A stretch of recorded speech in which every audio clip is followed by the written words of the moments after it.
Hey, before you watch the interview and before the interview starts, I want to give a quick shout out to Marty Steele from Shoutout for letting me use his basement and his Wi-Fi so I could record this interview with Black Rabbit from the Netherlands. Marty, thank you so much. If you haven't checked out his stuff, make sure to check it out. But now, here's my interview with Black Rabbit from the Netherlands.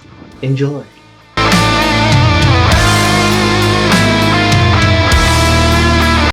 Recording lazy. Welcome back to Thrashers Paradise, as I am joined with very special guests all the way from the Netherlands. We're joined with Black Rabbit. Gentlemen, how are you doing today? We're good, man. We're fine. Thanks. Awesome. I just gotta say, this is a history-making moment because you are the first Dutch band to be appearing on the channel. What's that like to hear that you're the first of your country to be featured on Thrashers Paradise? Yeah, that's really cool, man. Yeah, it's seriously an honor to be recognized even in even other countries, but even in Canada. That's really special. Yes. Awesome, gentlemen. Now, earlier this year in January, you did release your first EP, Warrant of Necrosis. What was that like to finally get that into the world for everyone to hear? Yeah, it was really special to bring something out for people to hear. We were like working on it. Yeah, we were working to something to release for like over 4 years, I think. And now we had the right lineup and the right people around us to make something happen. And we were really excited to release an EP, The Warren of Necrosis, and I think we were really proud of it and how the people react to it. So it was really special. Now, when it came time to writing the EP, recording it, mastering it, getting it all done, what for you each individually was the hardest part that came with this EP? I think when we recorded this EP, we were doing it all ourselves. So we recorded it ourselves. It was all in our own hands. So I think that was the most difficult part to make it all happen for yourselves, instead of giving someone else a job to record your album or your EP. So that was for the EP. That was a really difficult process. Yeah, I agree on that. I think because we were like recording it ourselves, so we had to focus on the recording part and on playing your riffs and your songs right. Yeah. So that I think it how do you say it? It was really hard, and we were really tired after the weekend we recorded it. So It was really hard to stay focused. 4 days straight. Yeah.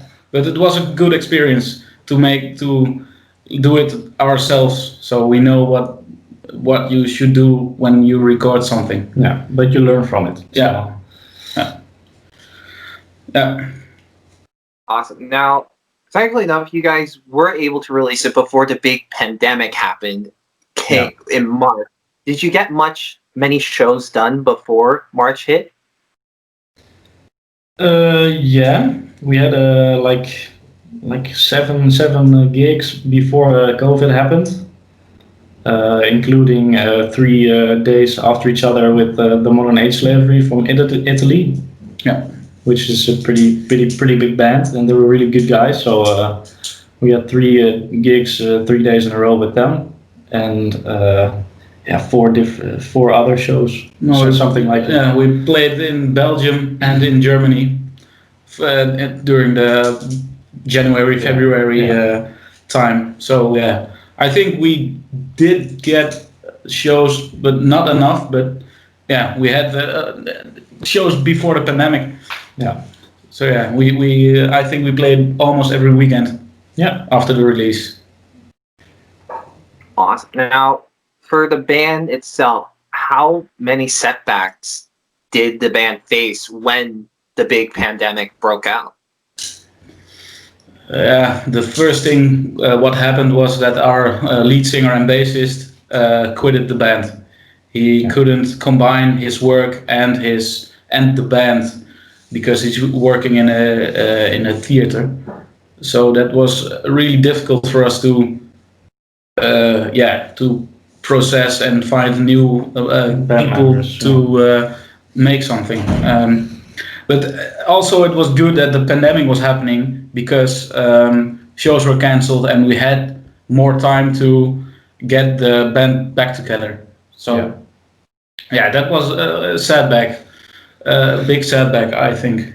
Yeah, maybe the only really big setback since we've actually been getting things out in the world. Yeah, and another thing, we were playing with a bass from Denmark, and in Arnhem, a place near our rehearsal room. Yeah. And we thought it was a really big show for us to play in front of an upcoming death metal band. Yeah. And that was also a setback, I think. Yeah, emotionally. Yeah. For the rest, we made the best of it. Yeah, for sure. And we last October, we played a few COVID shows. So with people sitting next to each other, so like keeping the distance. Yeah. So we played, I think, almost every metal show available in whole the Netherlands. We played them. Yeah. The small gigs. So that was really cool. Yeah. It was also a good experience to do something like that. Was it just relieving to have your country have shows back on, just to get back on stage to perform? Yeah, it was definitely. Yeah, even with how the gigs went, with the people sitting and like 50 people max at a gig, it was a really fun time. Yeah, we had a show in Nijmegen in the Netherlands, and all the people were so excited because also the people could still see shows, so they were very excited. And we sold a lot of merch, so that was really nice. Everybody was like, "Oh, finally, there's something we can do something." Yeah. So that was really cool. So not just us, but also the people going to the shows. Yeah, and I think the good thing was like people kept the rules really strict, I think. So they knew if we keep the rules, maybe there are more shows coming. So that was also really cool. Yeah. Awesome. So I'm just asking us out of curiosity, how has the Netherlands handled the COVID issue? Well, a little different than all the countries near us. We've been pretty mild with all the consequences. Like Germany, for instance, was really strict with the rules. Also Belgium. But we kept it quite mildly, so compared to all the other countries. So that was the reason we still got to go to gigs and stuff. Yeah, I think we're the only country that tried to make something out of the COVID rules. Like we still could play some shows. Yeah. And we are the only country who allowed the people to still do something and keep the country going with the financially, with the economics and stuff. Yeah. Well, now, recently you did release a brand new single called "Taken by the Devil." Yes. What was the main writing process going into the creation of that song? For "Taken by the Devil," we had the song for quite a while already. Yeah. Maybe like the same amount of time as with the Warren of Necrosis. We also had that song for the same time. But we changed it a little bit with the new lineup. We made it a little bit more perfect, and so the writing process was basically the same as for Warren of Necrosis. I think we had the song I think for 3 years now. Yeah, pretty long. I guess something like that. So and we had a new lineup. So we were like, okay, this is the moment. Maybe we could bring something out and show the people how we are with our new lineup. Yeah, new vocalist, new bassist. Yeah. And it's a little different than the album we're currently working on. So we thought maybe this is the perfect way to show the world who we are now. Now, will Taken by the Devil be featured on the next album? No. It's just a single. Yeah. We thought the songs we are writing right now are too different from Taken by the Devil. It's an whole other level, and we're thinking a whole concept thing. Yeah. So yeah, we were like, it's the best song who fits with the EP. Like it's the same kind of song. Yeah, same kind of vibe. Yeah. And the album is going to be completely different. The way we write the songs. Yeah. It's still the same vibe and same like thrash death metal kind of songs, but it's a little bit different. The subjects are going to be different too. Yeah, and I think we're getting the riff writing to another level, a higher level. So yeah. Awesome. Now, I'm very curious about this. How much of a metal country is the Netherlands? Yeah, not very much so. If you compare it to Germany, for example, Germany is one of the biggest metal countries in the world, I think. The underground metal scene is really small in the Netherlands. And we also don't have very many big metal bands. No. We have Asphyx and we have Pestilence, yeah. But there's not very much big metal bands, so the scene isn't too big.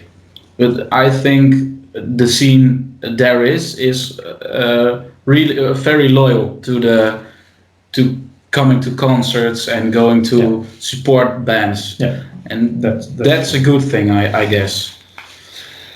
Yeah. But the size is it's not very big. No. But that's also, I think, a thing. As band, you should put effort in your work in keeping play shows and bring music out, and that's I think also for a lot of bands, they just play for fun and they just play to play shows and they like it. Mm-hmm. So yeah, I think it's also the thing what you make of it yourself. Yeah. So yeah. Okay, awesome. Now, I've been curious about this since I got the email about your band. Why the name Black Rabbit? Yeah, that's the questions we always get. Maybe you want to tell it? Yeah, that's cool. I think for 6 years ago, I learned how to play guitar, and we played with each other and just playing. Yeah, we just jammed. And I was thinking to start a band. And in first place, Hidde thought it was a stupid idea, and one night we were drinking beers, and we were having a barbecue. Yeah, and we came up with bands like how do you say it? That rhymes with or certain words. Certain words. So yeah, the easiest one was Black Sabbath, Black Rabbit. And every post we posted on Instagram with a photo of guitars or with us playing, we shared the hashtag Black Rabbit. Yeah. And I said like, hey, we should keep this name. Yeah, we should just keep it. And we should make a metal thing out of it. Like we should picture Black Rabbit and like on the EP and on the single, like the artwork. So yeah, that's how we and the reason we kept it was also sort of a screw you to all the people saying Black Rabbit isn't metal, it doesn't sound metal. Yeah. So that's why we thought, okay, we should keep it and make a cool thing out of it, like a metal thing. Yeah, just roll with it. Yeah. Awesome. Now, for each of you, now Black Rabbit must get some odd fans from odd countries you never expected to even think that your music would reach. For you, who are those countries, kind of? Well, 2 weeks ago, I think, Yes. 2 weeks ago we had an interview with someone from Mexico. So that was really out of the blue. Really, we have a promotion guy from Belgium. Belgium. Yeah, and he sends all the stuff everywhere. So we got to Mexico as well. So that was a really big surprise, having an interview in Mexico. Yeah. But also this in Canada. It's also really special. And if we look to the Spotify listeners where they listen to our music, it's really how do you say it? Surprising how where everybody is listening. It's like in the United States, in everywhere are some listeners or people who see our music, and there's a guy from Ireland who really likes our music. Yeah, saw us live once. Yeah, and he just stayed in touch. Yeah, so that's really cool to see how small the world is compared with music. Having such a small band, and even with the small band, getting your music to all those countries. It's pretty. It's special. Yeah. Awesome. Now, for a first-time listener who listens to a who listens to a Black Rabbit EP or song, what should they expect? That's a good question.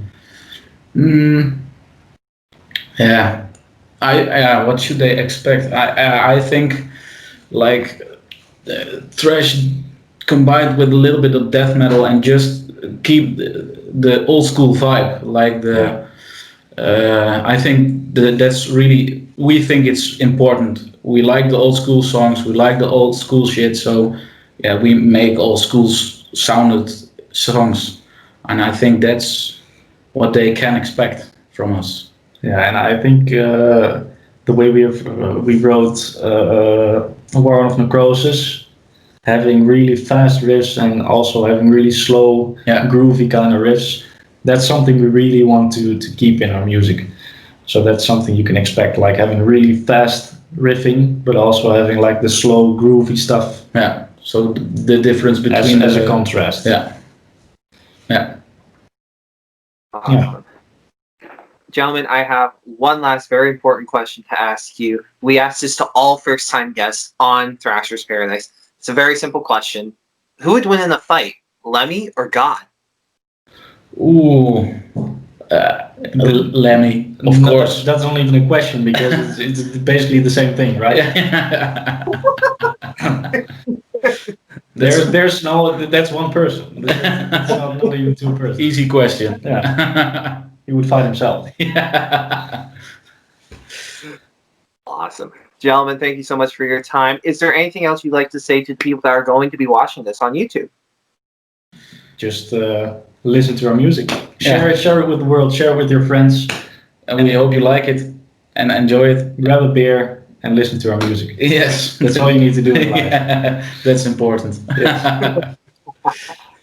Excellent. And until next time, everyone, keep on thrashing. Yes. Yes. See you later.